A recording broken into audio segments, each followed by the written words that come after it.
What's up everyone, my name is Marcus from DM Photography, and in today's video I want to share my first impressions shooting with this beast here, the Mamiya RZ67.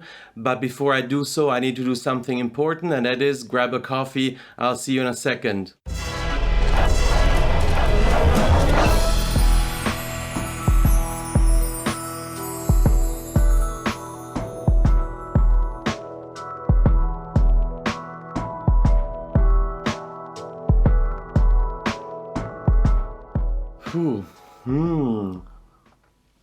Yummy. Jokes aside, that's not why we're here. I had to do it. I had a couple of seconds left on my Kodak Vision 3 500T Super 8 film that I'm cutting right now, and I got back from the lab. So expect a Super 8 video soon, so stay tuned for that one. But why we are here today is talking about the Mamiya RZ67.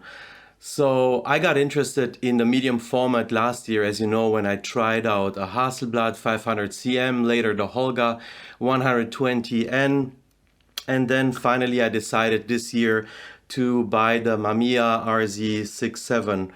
But before I share with you my first impressions shooting with this camera, and also talking a little bit about my experiences with this compared to my experiences so far with medium format, I want to get some of the technical things out of the way. So first of all, the Mamiya RZ67 that I bought is a RZ67 professional first generation. So there was a second one and then also a further one later.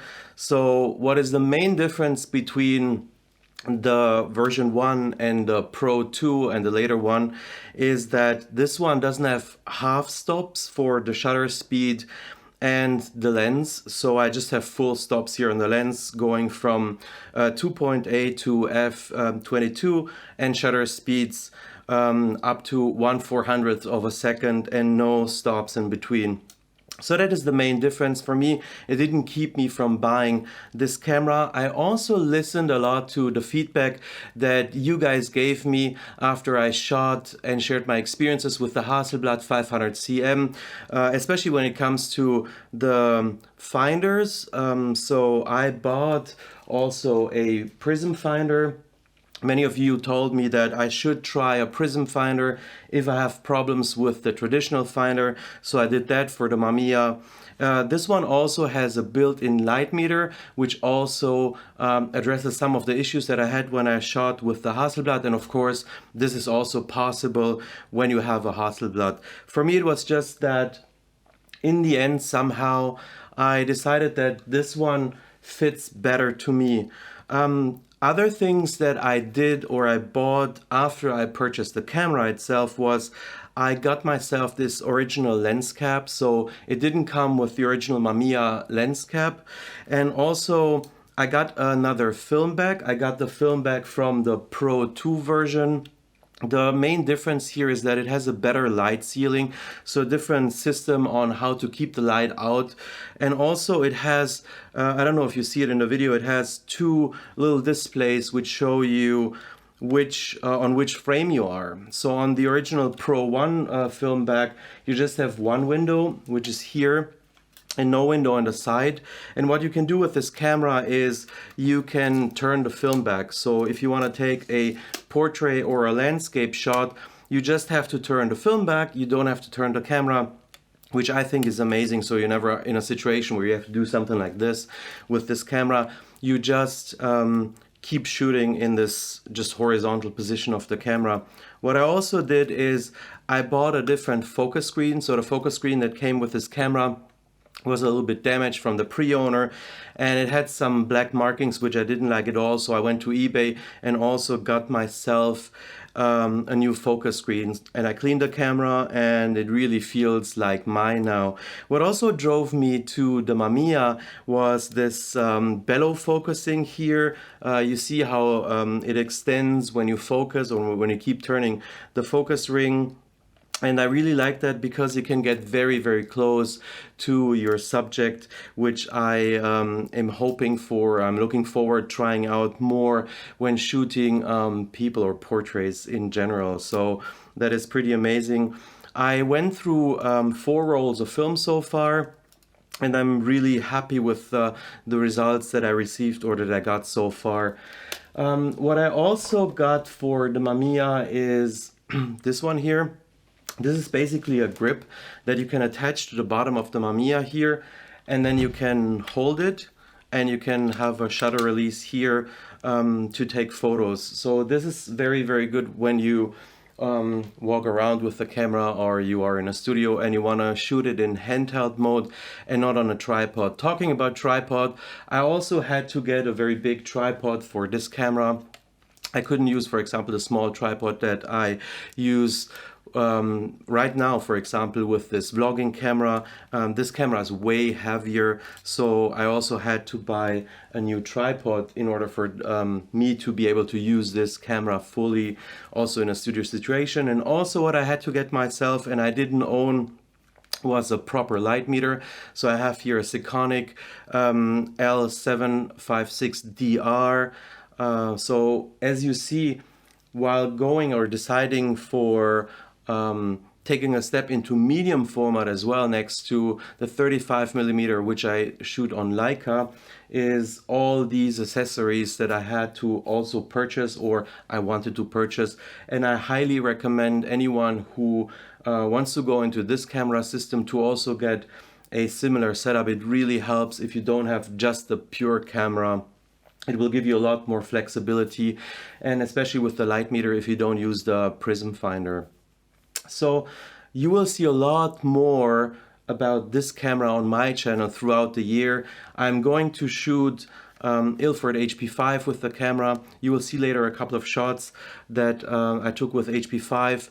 I will also shoot ILFORD FP4 throughout the year. You will also see some of the shots that I took on this film. I purchased Ektar 100, so I'm planning to try out Ektar 100 in medium format.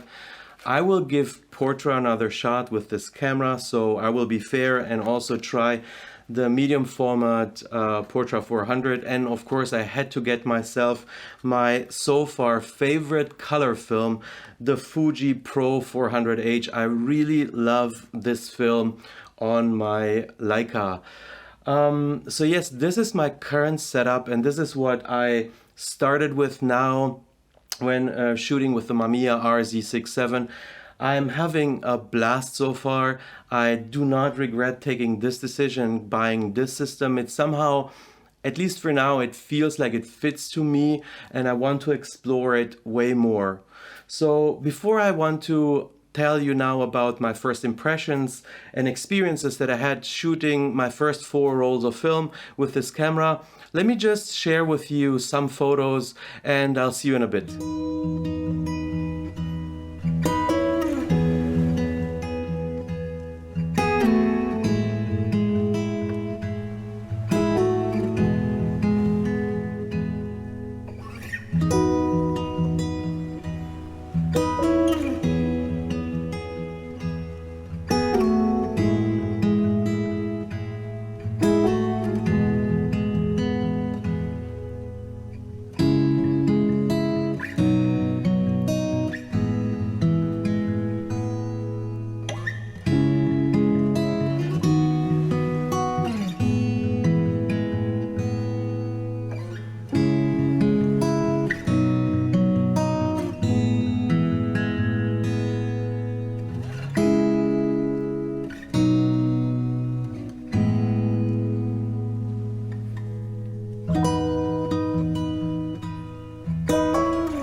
I hope you enjoyed the shots. Let me now tell you about my experiences with this camera.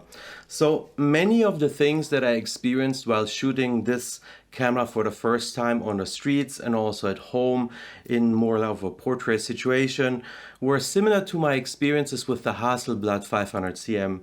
So there is no big difference other than this camera is way heavier, which I personally do not perceive as a big disadvantage for myself. Both of the photo walks that I took with this camera were more than an hour and I had no problem carrying it around. I mean, I felt it a little bit more than the Hasselblad, but I think I can manage it.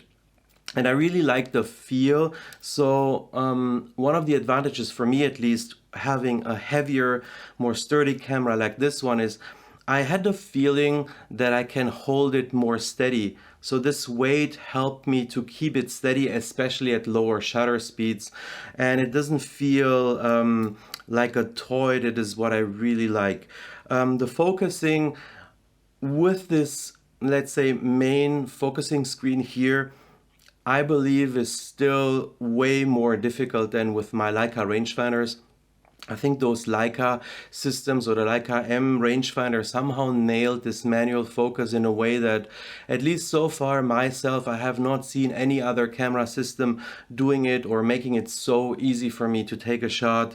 But I will get used to it. I'm committed to this system, so I want to learn it. I know there are other focusing screens, so there is also a prism or a focus screen with a rangefinder patch in the middle. I haven't found one yet on eBay. If any one of you has any hint for me where I can find a focus screen with the rangefinder patch in the middle, I would love to try it. I would love to buy one of those to also give it a shot. With the prism finder here, I think focusing is a little bit more easy for me, but I don't know, maybe that is just something to get used to. The second thing that I already experienced with the Hasselblad and is the same here with the Mamiya is in the normal focusing screen here when composing, everything is kind of like horizontally inverted, which is also something that I still need to get used to, but it's a lot of fun and I knew what to expect here. I also took advantage of this rotating feature that I showed you earlier when you can just rotate this film back for portrait or landscape shots. This is really amazing. I didn't think that it would be so handy until I started using it, and I can now easily take landscape or portrait shots with this camera. The fact that this one has only full stops on the lens for the aperture and for the shutter speed didn't really bother me at all. So that is absolutely fine for me. What is also maybe worth mentioning with this camera, in case you want to get into the Mamiya RZ67 yourself, this is not fully mechanical. It relies on you having a battery. So for me, that is not a problem. And yeah, so it's just a fact with this camera. What is also really cool with this camera is that you can barely do anything wrong. So it will not allow you to take any photo or do something when you didn't take the appropriate action. So you cannot take a photo with, like for example, this screen protector here, of the film protector. So it has sensors to detect that. Oh, and that is also something that I might mention. Wait, let me get it out.